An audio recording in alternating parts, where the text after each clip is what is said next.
ظلم پھر ظلم ہے، بڑھتا ہے تو مٹ جاتا ہے،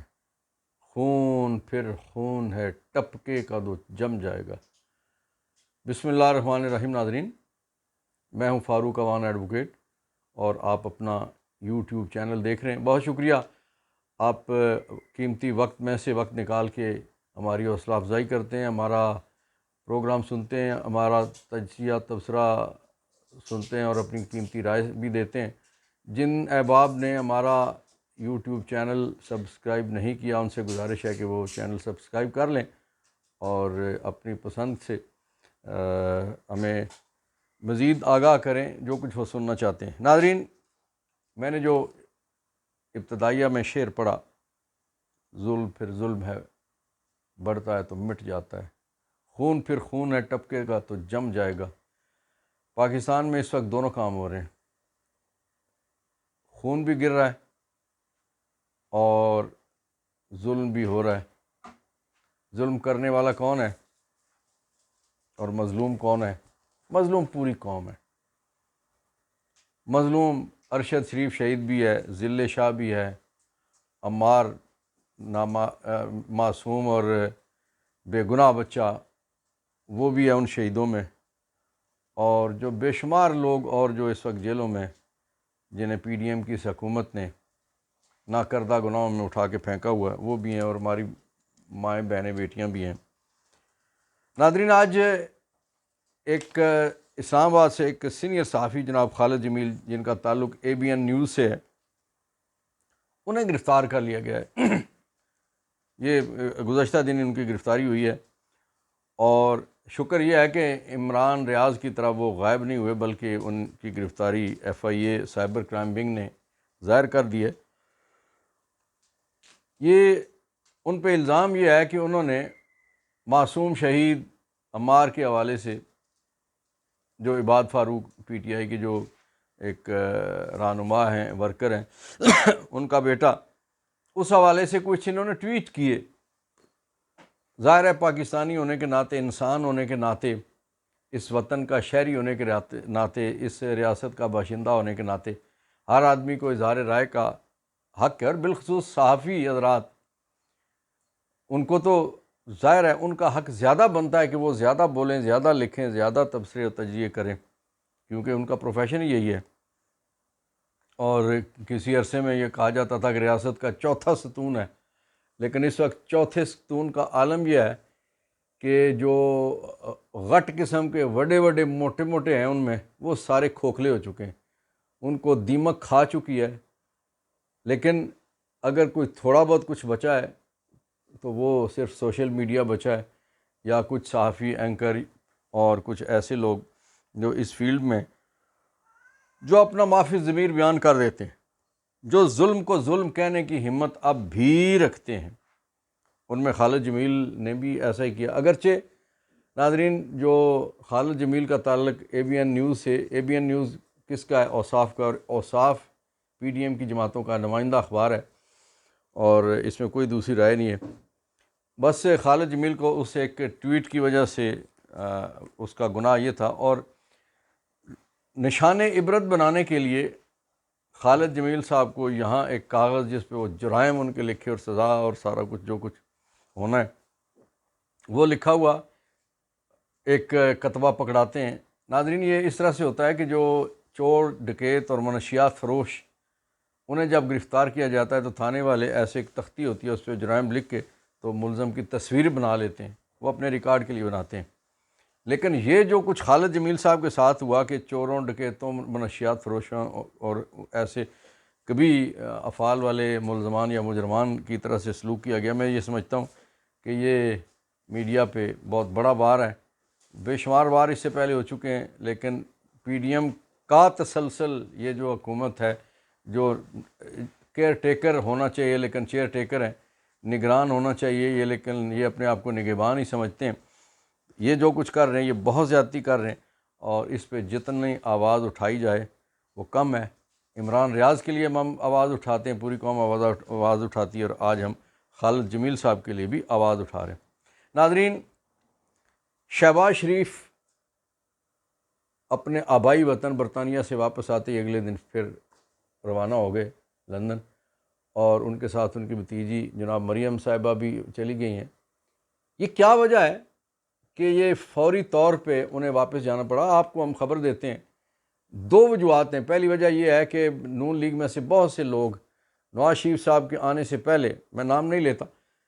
کہ وہ ایک نئی سیاسی جماعت یا نیا گروہ یا پریشر گروپ بنانے کے لیے اس وقت پر تول رہے ہیں، کیونکہ وہ نواز شریف صاحب کی پالیسیوں سے شدید ناراض ہیں۔ اور ایک تو یہ بات ہے، اور دوسری جو نواز شریف صاحب نے 2-3 دن پہلے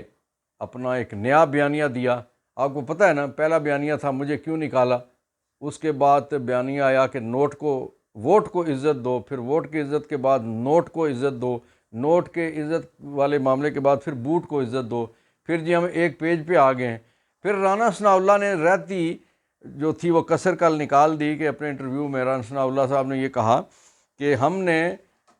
جنرل باجوہ سے یہ طے کیا تھا کہ آپ کو آپ کی 3 سال کی مزید نوکری پکی کروا سکتے ہیں، ایکسٹینشن دلوا سکتے ہیں، آپ کو حمایت دے سکتے ہیں، آپ کو اپنا ووٹ دیں گے کہ اگر آپ ہمارا ایک کام کریں۔ ان کے بقول کے جو انہوں نے جو الفاظ استعمال کیے عمران خان صاحب کے حوالے سے کہ اس فتنے سے جان ہماری چھڑوائیں اور ہم آپ کا ساتھ دیں گے، انہوں نے ساتھ دیا، ایکسٹینشن دلوائی۔ وہی جنرل باجوہ جن کو برا بھلا کہتے ہوئے یہاں سے گجرانوالہ تک اور پھر وہاں سے گجرانوالہ سے لندن تک کا سفر طے ہوا، اور جنرل باجوہ کا، فیض حمید کا، اور کچھ ججز جو 3 چیف جسٹس صاحبان ریٹائر ہو چکے ہیں، اور ایک ہمارے سینئر پیونی جج ہیں جو اگلے سال اکتوبر میں جسٹس اعجاز الاحسن صاحب جو اگلے سال چیف جسٹس آف پاکستان بن جائیں گے ایک محدود عرصے کے لیے، ان کا نام لے کے نواز شریف نے ایک نیا بیانیہ بنانے کی کوشش کی کہ باقی ساری کوئی تلوں میں تیل رہا نہیں، کوئی بیچنے کے لیے دال چنا، کوئی چھولے، کوئی بیسن نہیں رہا ان کے پاس، اور کوئی شے نہیں ہے کہ اس قدر مہنگائی انہوں نے کی، ان کے 16 مہینے وہ، اور پھر اس کے بعد جو اسی کا تسلسل ظاہر ہے راجہ ریاض جو اس وقت نون لیگی ہے، نون لیگی راجہ ریاض اور نون لیگی شہباز شریف نے، ان دونوں نے جو نام دیا، اس نام کی برکتیں یہ ہیں کہ عمران صاحب کے جاتے ہوئے جو 150 والا پٹرول تھا اس وقت 350 کے قریب ہے، ڈیزل بھی 350 کی طرف سفر طے کر رہا ہے، اور اگلے اللہ نہ کرے کہ چند دنوں میں وہ 400 تک پہنچ جائے گا۔ بجلی جو ہے وہ 16 روپے سے 55 روپے تک پہنچ چکی ہے، اور وہ بھی 95-100 تک پہنچانے کا ارادہ ہے ان کا۔ اور پھر جو اسی طرح سے آٹا، چینی، ساری چیزوں کے بھاؤ جو ہیں وہ آسمان سے لگے ہوئے ہیں۔ سفید پوش آدمی بالکل ختم ہو کے رہ گیا، یا امیر رہ گئے یا پھر غریب ہیں، اور 2 کروڑ سے زیادہ لوگوں کو انہوں نے خط غربت سے نیچے دھکیل دیا دھکا مار کے۔ تو یہ صورتحال ہے، اس پہ جب نواز شریف نے یہ نیا بیانیہ دیا کہ جناب میں آ کے انتقام لوں گا، جو جنرل باجوہ ہے، جنرل فیض حمید ہے، اور ثاقب نثار ہیں، اور کھوسا ہیں، اور پھر نام لیا گیا ساتھ جو آنے والے چیف جسٹس ہیں جناب ہمارے سینئر جج اعجاز الاحسن صاحب،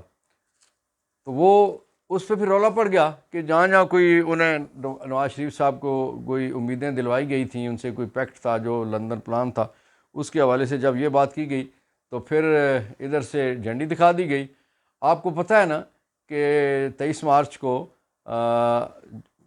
موجودہ آرمی چیف کے ساتھ پچھلے آرمی چیف جن کو پورا پاکستان اس وقت گالیاں دے رہا ہے، جن کے لیے کام کیا وہ بھی دے رہے ہیں، اور جن کے خلاف کیا ظاہر ہے وہ بھی برا بھلا کہہ رہے ہیں،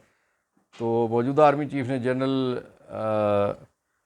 کو ساتھ بٹھا کے تو مختلف جگہوں پہ مختلف تقریبات میں جنرل باجوہ کو ساتھ بٹھا کے اس چیز کا اظہار کیا کہ پاک فوج اپنے لوگوں کو بھولتی نہیں۔ آپ کو یاد ہے نا کہ وہ جنرل کہ جس نے مشرقی پاکستان میں ہتھیار ڈال کے پسٹل اپنا جنرل اروڑہ کے حوالے کیا تھا، جنرل نیازی، ان کو بھی پورے فوجی اعزاز کے ساتھ رخصت کیا گیا، اور جس جنرل کو آرٹیکل 6 کے تحت یا وہ سزا دی گئی تھی، سزائے موت تھی پشاور ہائی کورٹ کی طرف سے، جنرل مشرف مرحوم، تو ان کو بھی آپ کو پتہ ہے نا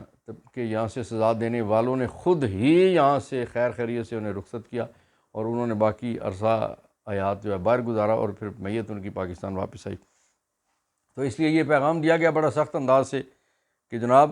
اگر آپ اس طرح سے کریں گے، آنکھیں دکھائیں گے،